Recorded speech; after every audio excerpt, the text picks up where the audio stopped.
Hey guys, welcome back to our channel. ఇదైతే భోగి రోజు video, కానీ ఇప్పుడైతే పోస్ట్ చేస్తున్నాను. నేను లాస్ట్ వీడియోలో ఒకటి చెప్పాను కదా, ఫుల్ డ్యాన్సెస్ వేసాము అని చెప్పి. కానీ నిజంగా చాలా డ్యాన్సెస్ వేసాము, కానీ అక్కడ లైట్ తక్కువగా ఉండడం వల్ల ఫేసెస్ అనేవి క్లారిటీగా కనబడట్లేదు. సో నేను లాస్ట్లో చిన్న వీడియో క్లిప్ అయితే యాడ్ చేస్తాను. ఇంకా పొద్దున్నే లేచి భోగి మంట ఎప్పుడు వేద్దామా అని ఎదురు చూస్తూ ఉన్నాము. అసలు చాలా బాగా ఎంజాయ్ చేసాము. మేమైతే మా ఫ్యామిలీ మొత్తం కలిస్తే పిచ్చ గోల్ చేస్తాము. అది ఏ రోజైనా మాకు సంబంధం లేదు, గోల మాత్రం కంపల్సరీ ఉంటుంది. ఇలాంటి ఫ్యామిలీస్ ఉంటే కనుక కామెంట్ అయితే చేయండి. మేము ఎందుకు ఇంతలా ఎంజాయ్ చేస్తాము అని అంటే, ఒకరికొకరు ఇచ్చుకునే రెస్పెక్ట్, ఆ టైం, ఈ రెండు మెయిన్. మేము ఎప్పుడో కలిసిన టైం మాత్రం కంపల్సరీ ఇచ్చుకుంటాము.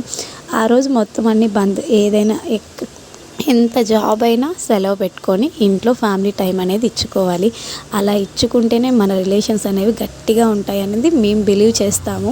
అలా లేకుండా మనము ఇప్పుడు మా మామయ్యలు మమ్మల్ని పిలిచారు, వాళ్ళే షాప్కి వెళ్ళిపోతే అప్పుడు ఏముంటుంది రిలేషన్షిప్స్? అలా ఏముండవు కదా. సో మేము అలాంటివి అస్సలు నమ్మము. మేము అన్నది ఒక రెస్పెక్ట్ అనేది ఖచ్చితంగా